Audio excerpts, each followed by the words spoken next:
Assalamualaikum warahmatullahi wabarakatuh. Kami dari kelompok 7 dengan judul Hukum Acara Perdata yang beranggotakan sebagai berikut. Di sini kami ingin membawakan tentang apakah itu yang dimaksud dengan hukum acara perdata, dan juga nanti ada sedikit contoh dari analisis putusan MK tentang hukum acara perdata. Tabel hukum acara perdata yang pertama, konsep hukum acara perdata. Yang kedua, asas-asas hukum acara perdata. Yang ketiga, ruang lingkup sumber hukum acara perdata. Lalu ada yang keempat, yang kelima, apakah bagian hukum publik atau private. Yang keenam ada sejarah hukum acara perdata. Yang ketujuh ada analisis putusan MK. Selanjutnya untuk pembawa materi silakan. Oke, saya akan menjelaskan konsep hukum acara perdata.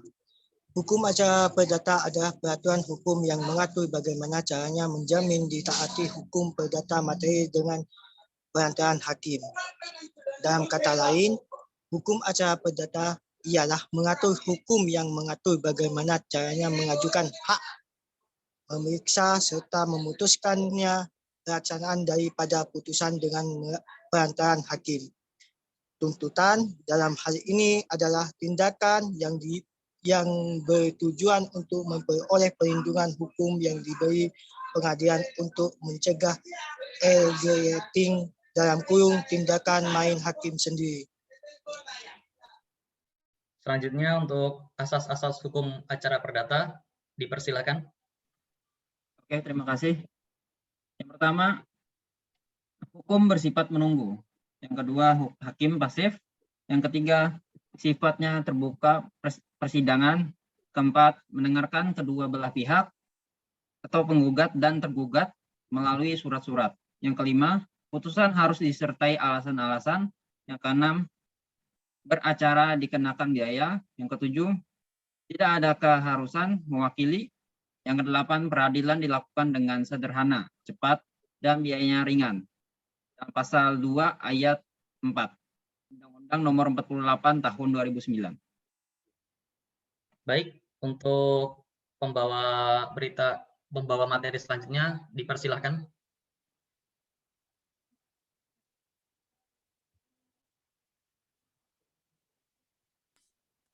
Dalam ruang lingkup hukum acara perdata.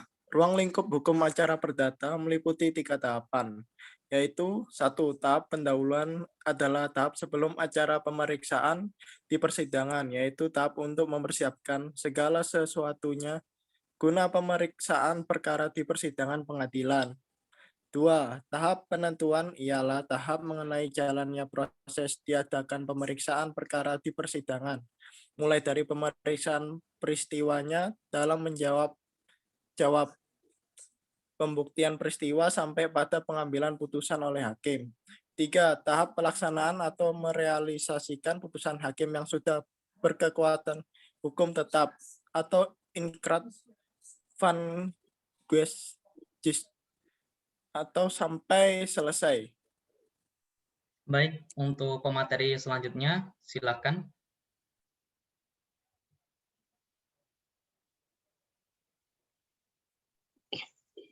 Apa bagian dari hukum publik atau hukum privat?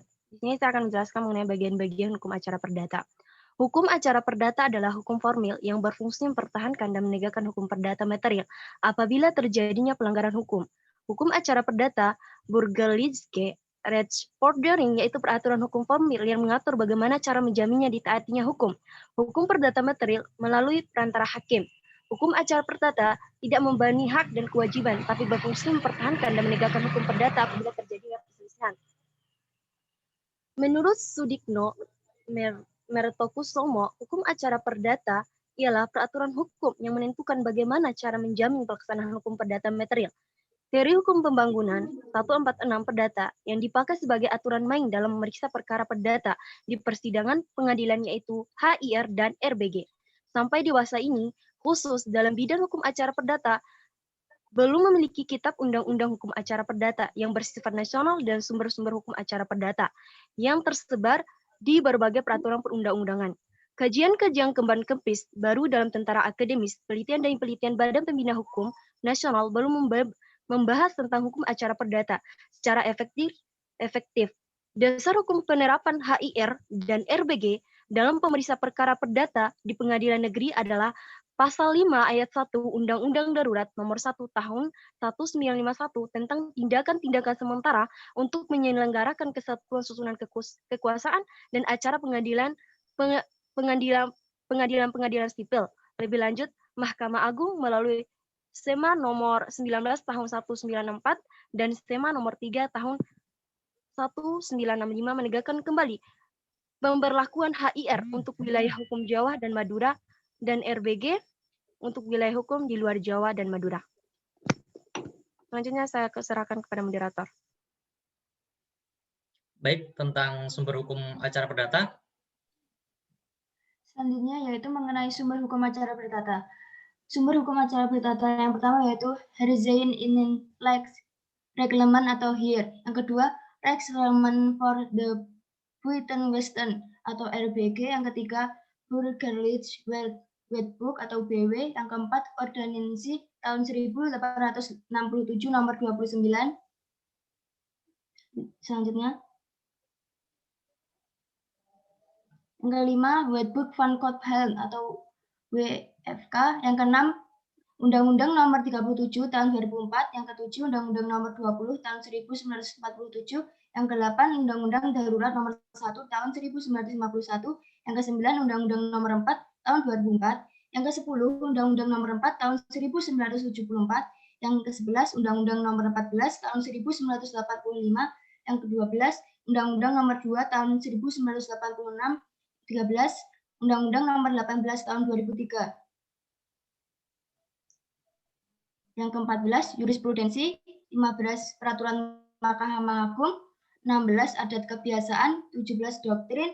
18, instruksi dan surat edaran Mahkamah Agung. 19, perjanjian internasional.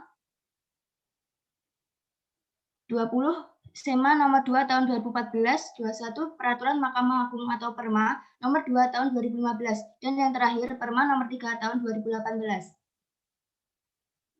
Oke, selanjutnya tentang sejarah hukum acara perdata, silakan untuk pemateri.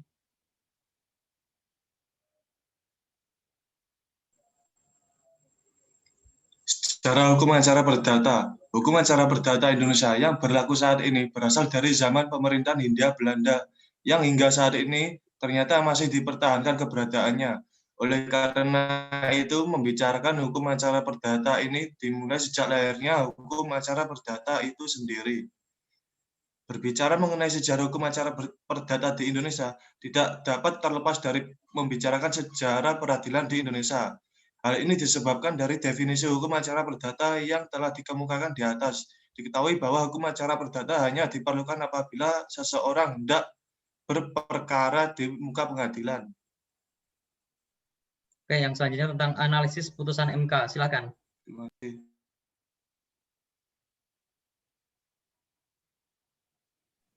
Oke, analisis putusan MK.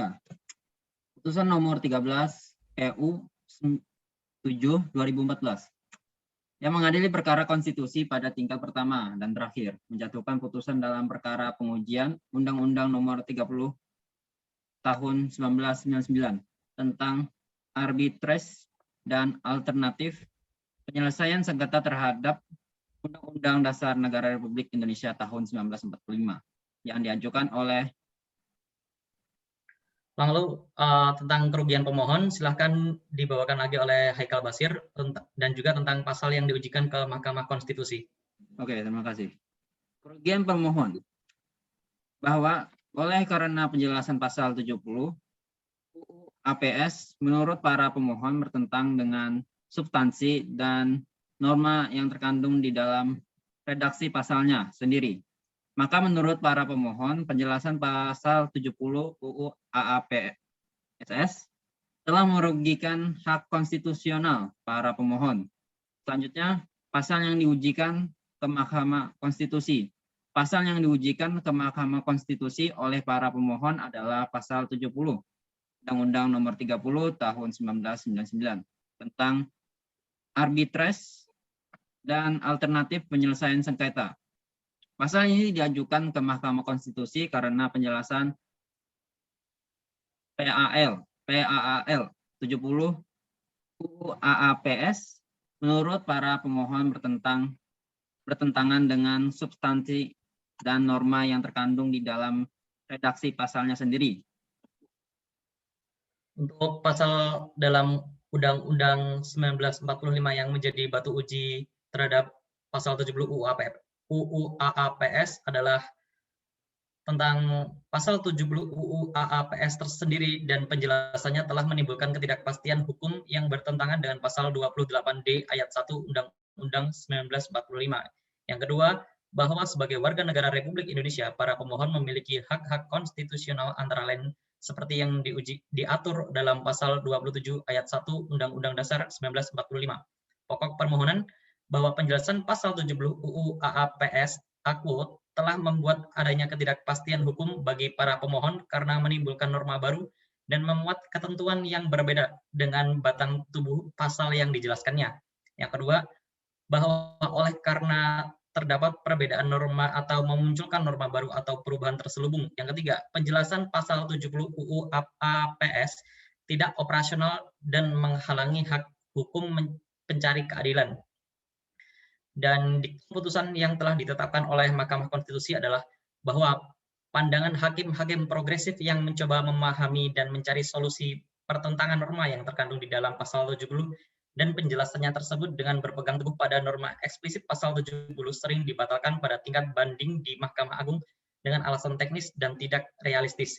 Yang kedua, bahwa dari fakta-fakta putusan di atas terlihat bahwa pada dasarnya sebagian besar hakim di level judex, fakti, dan judex iudis telah berupaya menerobos pertentangan norma pasal 70 UU AAPS dengan penjelasannya melalui upaya penafsiran literlek atau harfiah kata diduga dan pemahaman persoalan faktual penegakan dan pelaksanaan hukum dalam ranah pidana yang tidak mungkin diselesaikan dalam batas waktu yang ditetapkan UU AAPS untuk memberikan rasa keadilan bagi para pencari keadilan. Yang ketiga, bahwa akibat hukum yang muncul dan dirasakan oleh para pencari keadilan terkait dengan masalah ini adalah adanya kerancuan dan ketidakpastian hukum untuk melaksanakan sesuatu yang sebenarnya diberikan haknya sendiri oleh undang-undang. Untuk selanjutnya, silakan pemateri berikutnya.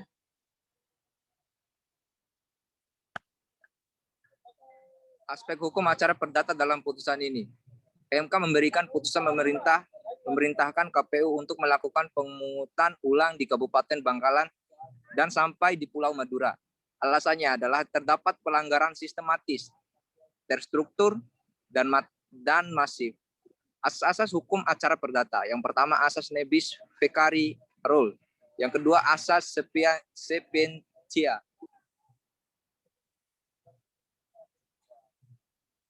Selanjutnya, untuk pemateri berikutnya. Analisis putusan. Putusan MK tersebut mendasari pada fakta dalam persidangan. Dalam penilaian MK, bukti-bukti surat dan keterangan saksi-saksi yang diajukan oleh pemohon tidak terbantahkan kebenarannya.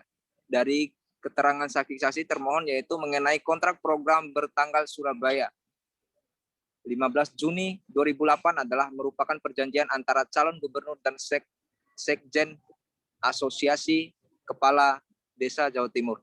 Adanya surat pernyataan dari 23 kepala desa di Kecamatan Kelapis tentang kesiapan mendukung Provinsi Jawa Timur Putaran 1, Putaran 2. Pernyataan ini merupakan hasil pendekatan yang dilakukan oleh Haji Ali sesuai keterangannya di hadapan Indrayani, notaris di Sidoarjo pada tanggal 23 November 2008, serta pernyataan masing-masing dari Abdul Hamid dan Baid Dwi tentang kecurangan yang terjadi karena anggota KPPS melakukan sendiri pencoblosan terhadap surat-surat yang tidak terpakai. Sekian dan terima kasih. Berikut adalah telah kami sampaikan materi yang telah ditugaskan kepada kami tentang hukum acara perdata. Apabila ada salah kata atau kurang materi yang memuaskan, kami mohon maaf yang sebesar-besarnya. Terima kasih. Wassalamualaikum warahmatullahi wabarakatuh.